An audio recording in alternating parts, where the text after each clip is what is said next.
నమస్కారం. ఆలోచన అమృతానికి స్వాగతం, సుస్వాగతం. ఈ 5 రాష్ట్రాల ఎన్నికల్లో మిగిలిన 2 రాష్ట్రాలు ఉన్నాయి. అసెంబ్లీ ఎన్నికలు పశ్చిమ బెంగాల్, అట్లాగే తమిళనాడు. మొదలు తమిళనాడు నుంచి పశ్చిమ బెంగాల్ వైపు వెళ్దాం. తమిళనాడులో ఈ 2 కూటముల మధ్యన గట్టి పోటీ ఉన్నది. అటు పక్కన డిఎంకే, అట్లాగే కాంగ్రెస్ కూటమి, ఇటు పక్కన అన్నాడీఎంకే బీజేపీ కూటమి. ఈ 2 జాతీయ పార్టీలు, బీజేపీ కానీ మనకు కాంగ్రెస్ కానీ, ఇది పెద్దగా స్టేక్స్ లేవు. వాళ్ళతో కొంత సీట్లకు అడ్జస్ట్ కావాల్సి వచ్చింది అప్పుడైనా ఇప్పుడైనా. కనుక చివరికి గమ్మతి వైచిత్రం ఏంటంటే ఈ 2 పార్టీలు, 2 జాతీయ పార్టీలు, బీజేపీ కానీ కాంగ్రెస్ కానీ, అటు డిఎంకే కూటమిలో ఉన్న కాంగ్రెస్ 27 సీట్లే పోటీ చేస్తుంది, అన్నాడీఎంకే కూటమిలో ఉన్న బీజేపీ 27 సీట్లకే పోటీ చేస్తుంది. అది విచిత్రం. ఇక 3వ పార్టీ అక్కడ విజయన్ పార్టీ మరి పెద్ద ఎత్తున అన్ని సీట్లకు పోటీ చేస్తుంది. మొత్తం తమిళనాడులో 234 సీట్లు ఉన్నాయి, అసెంబ్లీ సీట్లు. దీనికి అన్నిటికీ పోటీ చేస్తుంది విజయన్ పార్టీ. కాకపోతే ఒక దానిలో నామినేషన్ చెల్లకపోవడం వల్ల ఒక పార్టీ విజయన్ పార్టీ ఒక సీటు మొదలే కోల్పోయింది. అంటే పోటీ లేదు అక్కడ. అటు పోటీ లేదంటే ఎవరికి ఉన్నది? అన్నాడీఎంకే కూటమి, టీఎంకే కూటమి మధ్యనే పోటీ ఉన్నది. విజయ్ పార్టీ అక్కడ లేదు. ఆ ఒక్క సీటు పోయింది. పోటీ చేయకుండానే ఒక సీటు కోల్పోయినట్టు లెక్క. ఈ 234 సీట్లలో 3 సీట్లలో పోటీ చేస్తున్న ఈ విజయ్ పార్టీ ఇవాళ ఈ 2 కూటముల మధ్యన గెలుపోవడం నిర్ణయించే పరిస్థితి అవుతుందని నేను అనుకుంటున్నాను. ఎందుకంటే విజయ్ పార్టీని మనం పవన్ కళ్యాణ్ గతంలో 2019లో పోషించిన, ఆంధ్రప్రదేశ్లో పోషించిన పాత్రతో పోలుస్తున్నాను. పవన్ కళ్యాణ్ మొదట్లో 2014లో ఆంధ్రప్రదేశ్ విడిపోయిన తర్వాత చంద్రబాబు నాయుడు అటుపక్క ఇటుపక్క మోడీ మధ్యన నిలబడి ఆయన ఎన్నికల ప్రచారం నిర్వహించి ఆయన వాళ్ళు జనసేన పార్టీ పోటీ చేయలేదు. అప్పటికప్పుడే కొత్తగా పుట్టిన పార్టీ కనుక కొద్ది రోజులు ఆగుదాం అనుకున్నారు. 2014లో పోటీ చేయక ఈ 2 పార్టీలకు మద్దతు ఇచ్చింది. కూటమి ప్రభుత్వం 101 సీట్లతో గెలిచింది. కానీ అప్పుడు కలిసి ఉంటే కలసుఖం సినిమా చూశారు. 2019కి వచ్చే కల్లా అంతకుముందే మొదలు బీజేపీతో విడిపోయి అమరావతి రైతుల కోసం, తర్వాత తెలుగుదేశంతో విడిపోయి ఒంటరిగా పోటీ చేసిండు పవన్ కళ్యాణ్. అప్పుడు ఏమైనా చూసిండు కదా, తాను 2 చోట్ల ఓడిపోయాడు. తన పార్టీ నుంచి గెలిచిన ఒక్కడు కూడా నీ వాళ్ళ గెలవలేకపోమన్నాడు. ఆ తర్వాత వైసీపీకి మద్దతు ఇచ్చిండు. అవి 2-3 పోతే కలిసి ఉంటే కలసుఖం నుంచి విడిపోతే చెడిపోతామనే సినిమా పవన్ కళ్యాణ్ చూసిండు. పవన్ కళ్యాణ్ చరిస్మా లేదా ఓట్లు లేవో ఉన్నాయి, కానీ గెలుపుకు దోహదపడే ఓట్లు కాకుండా పోయినాయి. అవసరమైన ఓట్లు రాలే. కనుక అట్లాగే ఇప్పుడు విజయ్ ఇటు అన్నాడీఎంకే బీజేపీ కూటమిలో చేరితే ఓ రకంగా కొన్ని ఓట్లు వచ్చేది. డిఎంకే కూటమిని ఎట్లాగో చేరలేడు. ఎందుకంటే స్టాలిన్ అంకుల్ అంటూ ఆయన పార్టీ పెట్టినప్పటికీ విజయ్ పూర్తిగా స్టాలిన్ విమర్శిస్తున్నాడు.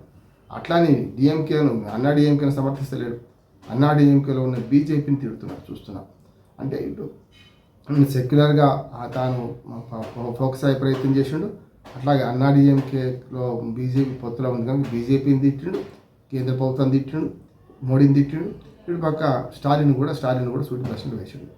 ఈ ఇద్దరి మధ్యన నేను అధికారంలోకి వస్తాం అనుకుంటున్నాను. ఎప్పుడు కూడా మీరు చూస్తే పూర్తి స్థాయిలో ఎవరైనా సరే 3వ పార్టీగా ఉంటే మన గతంలో చిరంజీవిని చూసినాం. 2009 ఎన్నికల్లో పోటీకి వచ్చింది, చూసినాం కదా.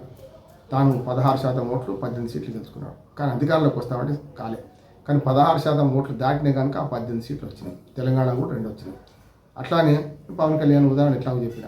కనుక ఇప్పుడు విజయ్ పార్టీకి కనీసం 15% ఓట్లు దాటితేనే ఏమైనా కొన్ని సీట్లు వచ్చే అవకాశం ఉంటుంది. కానీ 15% దాటుతారా, 10-12% పడిపోతారా, అప్పుడు మాత్రం ఆటోమేటిక్గా ఓట్లు వస్తాయి కానీ సీట్లు రావు. దాంతో ఏమవుతుంది, విజయ్ పార్టీ ఆటలో అరటిపండులాగా మిగిలిపోతుంది. కానీ ఈ ఆట చెడగొట్టడానికి మాత్రం ఖచ్చితంగా గేమ్ చేంజర్గా పనిచేస్తుంది. గేమ్ చేంజర్కి ఎట్లా పనిచేస్తుంది అంటే, అటు ఈ విజయ్ తీసుకునే ఓట్లు సెక్యులర్ ఓట్లు అనుకుంటే, అటు పక్కన అంటే అన్నాడీఎంకే బీజేపీ కూడా ఉంది, నాన్ సెక్యులర్ అనుకుంటారు అనుకోండి, అది కాదు, కరెక్ట్ కాదు. కానీ ఇటు పక్క తీసుకుంటే డిఎంకే ఓట్లు గెలుస్తారు కదా విజయ్.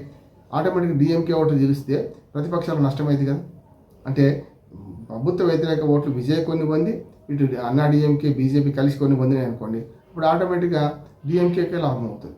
అప్పుడు తాను ఎంత డిఎంకేకు నష్టం కలిగిస్తాడో అంత ఇటు పక్కన వీళ్ళకి ఎక్కువ నష్టం కలిగిస్తాడు ఇది విజయ్. ఒకవేళ డిఎంకే ఓట్లు కాకుండా ఇటు హిందూ ఓట్లు లేకుంటే అన్నాడీఎంకే ఓట్లు ప్రతిపక్షాలు ఓట్లు తీసుకుంటాడు కదా, దాంతో డిఎంకే లాభం అయితే కానీ అన్నాడీఎంకే లాభం కాదు.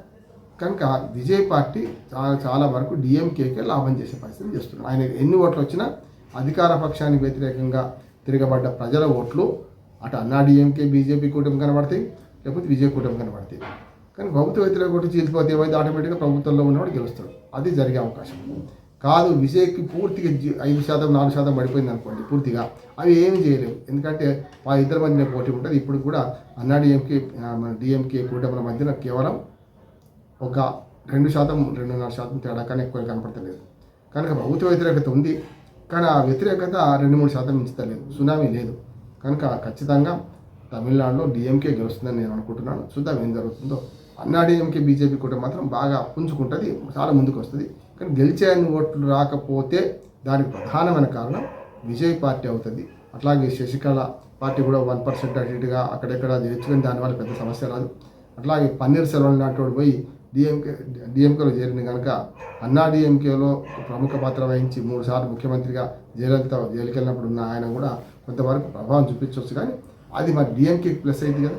కనుక ఇవన్నీ చూస్తే తమిళనాడు రాజకీయాలు ఆసక్తికరంగా మారుతున్నాయి.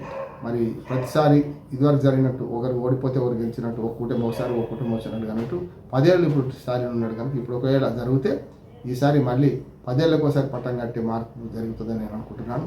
అన్నాడీఎంకే కంటే డిఎంకేకే ఇప్పుడు 1%, 2% ఓట్ల తేడాతో గెలుస్తుందని నేను అనుకుంటున్నాను. చూద్దాం ఏం జరుగుతుంది.